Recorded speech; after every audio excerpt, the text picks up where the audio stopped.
प्यारे दोस्तों, कभी कभी हमारे ऊपर जादू हो जाता है लेकिन हमें उस चीज़ को समझ नहीं पाते हैं। आज की इस वीडियो में 10 ऐसी चीज़ आज हम आपको बताने वाले हैं। ये 10 जादू की निशानियां हैं। अगर इनमें से एक भी निशानी आपके ऊपर जाहिर होती है तो इस वीडियो के अंदर हम आपको इसका तोड़ भी बताएंगे। एक एक करके सारी निशानियां आप चेक कर लीजिए। वैसे तो मैं दुआ करता हूं अल्लाह ना करे ये निशानियां किसी के ऊपर भी जाहिर हों, लेकिन जिसके ऊपर भी ये निशानियां जाहिर होती हैं तो हदीस में भी इसका जिक्र आया है। हुजूर पाक सल्लल्लाहु ताला अलैहि वसल्लम से ये निशानियां साबित हैं। नबी पाक सल्लल्लाहु ताला अलैहि वसल्लम ने इरशाद फरमाया, इंसान के ऊपर जादू का बहुत बड़ा असर पड़ता है। इसे सिर्फ वो ही नहीं, आने वाली नस्लें भी बर्बाद हो जाती हैं। और अल्लाह की लानत हो ऐसे लोगों पर जो एक दूसरे के ऊपर जादू टोना करवा कर उनकी ज़िंदगी बर्बाद करते हैं। ये करना धरना ऐसी चीज़ है जिसकी बख्शिश नहीं है। सबसे पहली चीज़, हमें इन चीज़ों से बचना चाहिए। लेकिन यहाँ पर मैं आपको बता दूँ, ये जो जादू टोना होता है ये सिर्फ करने धरने से नहीं होता, बल्कि हम अपनी ज़िंदगी में कुछ ऐसी गलतियाँ भी कर देते हैं जो हमें नहीं करना चाहिए। जैसे कि किसी गलत चीज़ को उल्हांग लेना, ये या पेड़ के नीचे पेशाब वगैरह कर देना, ये सारी चीज़ हम जाने अनजाने में कर देते हैं। लेकिन कुछ वक्त बाद ये चीज़ जादू में तब्दील हो जाती है जिसका असर हमारे ऊपर धीरे धीरे होना शुरू हो जाता है। ये जो चीज़ मैं आपको बताने वाला हूँ इनको गौर से सुन लीजिए और कोशिश कीजिए कि आप इन चीज़ों से बच जाएं।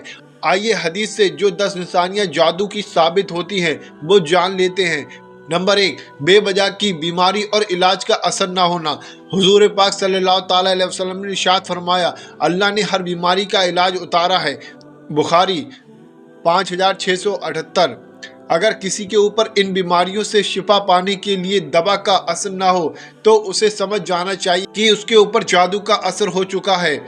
इस हदीस से हमें पता चलता है कि अगर आप या आपके घर में कोई ऐसा शख्स है जो बीमार रहता है, रिपोर्ट वगैरह कराते हैं, डॉक्टर को दिखाते हैं, दवाइयाँ खिलाते हैं, लेकिन रिपोर्ट में कुछ नहीं आता है, सब नॉर्मल होता है, दवाइयाँ उसके ऊपर असर नहीं करती हैं, महीनों सालों गुजर गए लेकिन वह शख्स उसी कंडीशन में है। अगर किसी इंसान के साथ में ऐसा हर वक्त होता है तो उसे इंसान को चाहिए वह किसी अच्छे आलिम के पास जाकर ये चेक करा ले कि उसके ऊपर जादू है या नहीं, या फिर इस वीडियो के आखिर में जो हम इलाज आपको बताने वाले हैं उस इलाज को कर लें। इंशाअल्लाह उसको ज़रूर फ़ायदा होगा। नंबर 2, अचानक तेज सर दर्द और भारीपन महसूस होना। जादू से सिर और दिमाग पर असर पड़ता है जिससे लगातार सर दर्द होता है। कभी कभी तो सभी के हो जाता है, हेडेक, माइग्रेन वगैरह होती है।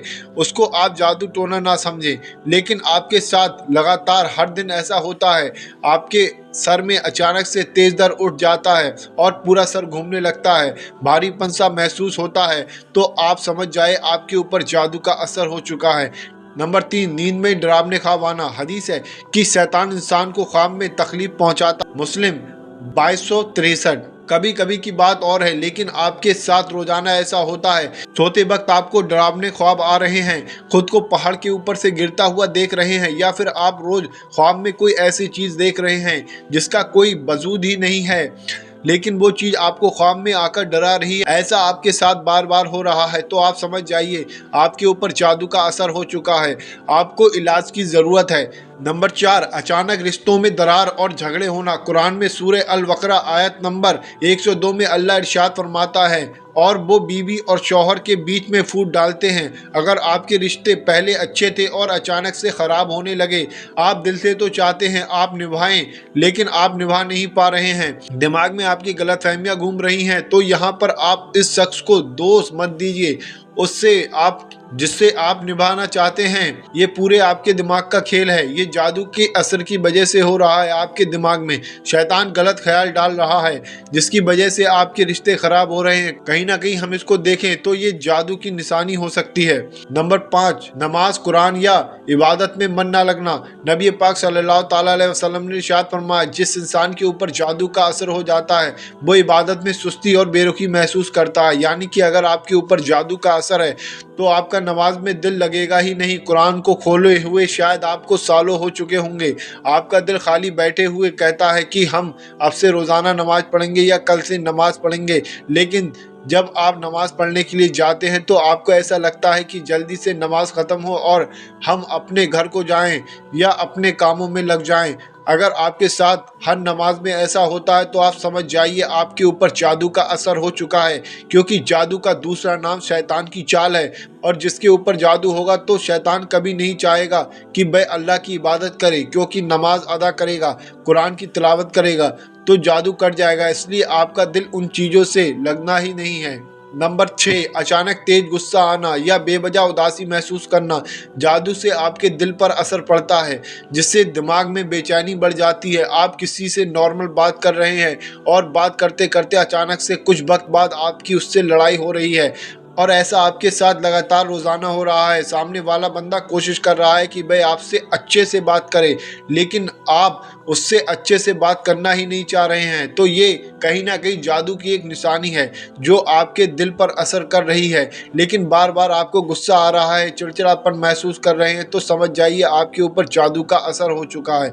नंबर 7, कामों में रुकावट और नाकामी मिलना। बिना किसी वजह के हर काम बिगड़ जाना भी जादू का असर हो सकता है। यानी कि जिस काम की आपको 100% उम्मीद हो कि ये काम मैं कर लूँगा, इसमें मुझे कामयाबी मिलेगी, और उसके आसार भी दिखते हैं और आपको महसूस हो जाता है ये काम मैं 100% कर दूंगा, लेकिन एंड मोमेंट पर आकर वो काम बिगड़ जाता है। और हर वक्त आपके साथ ऐसा ही होता है, आपको कामयाबी मिल ही नहीं रही है।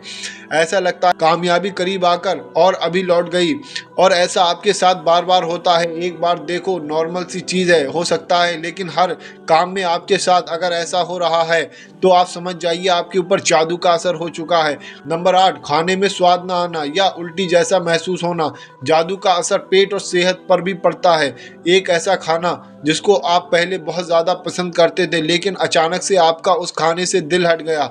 अगर घर वाले बहुत अच्छे से खाना बना रहे हैं, बहुत अच्छा टेस्ट है और लोग इसकी तारीफ कर रहे हैं, लेकिन आपको वो चीज़ अच्छी नहीं लग रही है, ऐसा लग रहा है इसमें कोई टेस्ट ही नहीं है, या फिर आपका हर वक्त उल्टी जैसा दिल करता है, हर वक्त दिल घबराता है, हर वक्त दिल में हैबत रहती है, उल्टी नहीं हो रही है लेकिन ऐसा लगता है कि एक सेकंड में उल्टी हो जाएगी। ऐसा अगर आपके साथ बार बार रोज़ाना होता है तो समझ जाइए आपके ऊपर जादू का असर हो चुका है। नंबर 9, घर में अजीब आवाज़ें आना या अजीब हादसे होना। कभी कभी घर में अजीब आवाज़ें, चीज़ों का गिरना या परछाइयाँ दिखना भी जादू के असर की निशानी हो सकती है। आपके घर में अगर लगातार हादसे हो रहे हैं, रात में या दिन में घर में अलग अलग तरीके की आवाज़ें आती हैं, बिल्ली की आवाज़ आती है, ऐसा लगता है कि कोई चीख रहा है, ऐसी आवाज़ आती है, बस डरे हुए रहते हैं, ढूंढने की कोशिश करते हैं लेकिन पता नहीं चलता ये आवाज़ें आ कहाँ से रही हैं। आपको अपने घर या दीवार पर परछाइयाँ नज़र आती हैं तो समझ जाइए आपके घर में जादू का असर है। इसको ठीक करना बहुत ज़्यादा ज़रूरी है। अगर ये चीज़ बढ़ जाए तो हादसे भी बढ़ते रहते हैं और घर के लोग इससे बहुत ज़्यादा परेशान हो जाते हैं। नंबर 10, जिस्म में भारीपन और कमजोरी महसूस होना। अगर कोई इंसान बिना वजह के थका हुआ और कमज़ोर महसूस करता है तो ये भी जादू का असर हो सकता है। जादू की निशानियों में अक्सर देखा गया है जिसके ऊपर जादू का असर होगा वो इंसान बहुत ज़्यादा सुस्त होगा, किसी भी काम में उसका दिल नहीं लगेगा। आपके घर में अगर कोई शख्स ऐसा है जिससे आप एक गिलास पानी मांगते हैं तो वह एक गिलास पानी को लाने में कम से कम 10 मिनट लगा देता है, या आप उसे किसी काम के लिए कहते हैं तो हर वक्त काम को टालता रहता है, लेटा रहता है, सोता रहता है, सोचता रहता है, तो आप समझ जाइए उस इंसान के ऊपर जादू का असर हो चुका है। इसके अलावा और भी बहुत निशानियां हैं, जैसे आंखों के नीचे काले धब्बे का होना, आंखों का लाल होना, पेट का हर वक्त खराब रहना, चेहरे से रौनक चले जाना, हाथ और पैर में दर्द रहना। ये लास्ट जो निशानियां मैंने आपको 4 निशानियां बताई हैं ये उलमाओं से साबित है, लेकिन ऊपर जो मैंने आपको 10 निशानियां बताई हैं वो हमारे प्यारे आका हुजूर पाक सल्लल्लाहु ताला अलैहि वसल्लम और कुरान पाक से साबित हैं। अब अगर इनमें से आपके ऊपर एक भी निशानी जाहिर होती है तो आपको क्या करना चाहिए, इसकी काट क्या है, इसका इलाज क्या है, मैं आपको बहुत आसान सी चीज़ बता दे रहा हूँ। आप ताबीज़ गंडों के चक्कर में ना पड़ें, क्योंकि आजकल हम किसी मौलाना साहब के पास जाते हैं तो पहले मौलाना साहब का पेट भरने के लिए 10-20 हज़ार हमारी जेब में होना चाहिए। हमारी ये समझ में नहीं आता जो शख्स हमसे पैसे मांग रहा है उसके हाथ में शिफा कैसे होगी। कलाम इलाही के कभी भी पैसे नहीं होते, ये सिर्फ इल्म होता है, आपके पास है आप दूसरों को दे दो ताकि सभी लोगों को फ़ायदा होता रहे। मैं आपको बता दे रहा हूँ रोज़ाना आपको शाम को सोते वक्त सबसे पहले आप वज़ू करके सोएं, ये मैं आपको बता रहा हूँ। अगर आपके ऊपर जादू की निशानियां जाहिर होती हैं तब भी करें और नहीं होती हैं तब भी करें। रात को लेटते टाइम आपको शुरू में 3 मरतबा दुरूद पाक पढ़ना। दुरूद पाक जो आपकी आदत वो आप पढ़ सकते हैं। उसके बाद आयतल कुर्सी 1 मरतबा आपको पढ़ना है और उसके बाद चारों कुल सूरे फलक, सूरे नास, सूरे इखलास, सूरे काफरून 1 मरतबा पढ़ें। और ये अल्लाह तबारक ताला का नाम या मुमीतो या मुमीतो या मुमीतो 33 मरतबा या मुमीतो पढ़ें और आखिर में 3 मरतबा दुरूद पाक पढ़ें। उसके बाद अपने सीने पर दम करें और अल्लाह से अपनी हिफाजत की दुआ करें, अपने दुश्मनों के सर से महफूज रहने की दुआ करें। इसी तरीके से आप लोग 7 दिन या 11 दिन इस अमल को कर लें। इंशाअल्लाह किसी भी तरीके का आपके ऊपर जादू होगा तो वो फौरन कट जाएगा। और एहतियात इससे ये होगी, अगर आने वाले टाइम में कोई भी शख्स आपके ऊपर जादू टोना करवाने की कोशिश करेगा, पहली चीज तो ये बे जादू आपके ऊपर असर नहीं करेगा। दूसरी चीज ये हो सकता है बे जादू उस इंसान के ऊपर वापस चले जाएगा जो आपके लिए बुरा कर रहा है। तो सभी इंसानों को चाहिए शाम को सोते वक्त अपनी हिफाजत के लिए इस अमल को कर लिया करें। इंशाअल्लाह इससे आपको बहुत ज़्यादा फायदे देखने को मिलेंगे। ये निशानियां जो मैंने आपको बताई हैं इसके बारे में बहुत कम लोग जानते हैं। अगर आपने किसी इंसान के ऊपर ये निशानियां देखी हैं तो उस इंसान तक इस वीडियो को शेयर जरूर करें। मुझे उम्मीद है आप इस वीडियो को ज़रूर शेयर करोगे। ज़्यादा से ज़्यादा इस वीडियो को शेयर कर दें। अल्लाह आपको इसका अजर देगा।